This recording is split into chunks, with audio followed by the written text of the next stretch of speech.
Mr. Chairman, Maya Miller from the New York Times. I know that a few weeks ago you mentioned that there were going to be listening sessions with members of the caucus to kind of a post-election post-mortem. What have you learned so far from those discussions, and what are the goals going forward to continue to have those conversations? What do you hope to accomplish there? Vice Chair has been at these listening sessions as well, Democratic leadership listening to our members. Not very newsworthy in that sense. We take a lot of pride in listening to our members and being accessible to our members, at all points.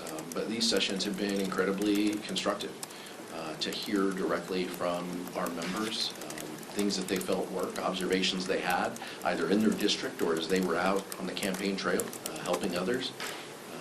Things that they heard, lessons that they learned, types of communications that they felt resonated with voters, and areas where we think we have some work to do. So this has been constructive. There isn't going to be a 50-page report based on members' feedback here, but this has been incredibly helpful to us as leaders as we chart the path forward. And take, as I said, take a little bit of a deeper dive that is data-driven once we have some of the precinct-level data, but just kind of top lines, just the honesty of our members in asking and in sharing what worked has been incredibly beneficial. All of us approach these from different pockets and different corners of the country.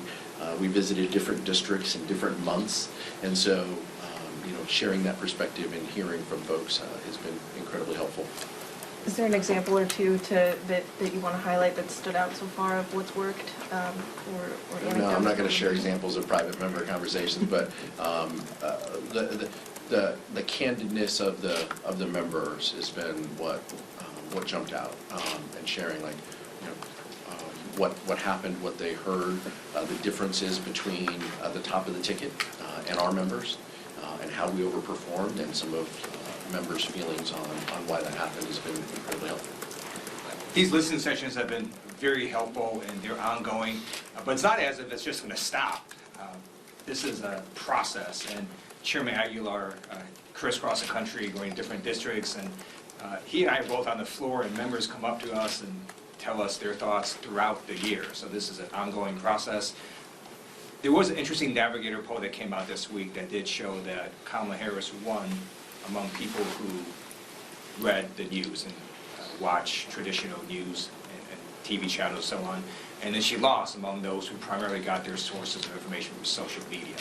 So last night there was a vice chair dinner where we had a discussion about how to expand outreach and presence on social media, and clearly we're in a new world where people are getting news from a lot more different sources, and we have to be able to adjust that.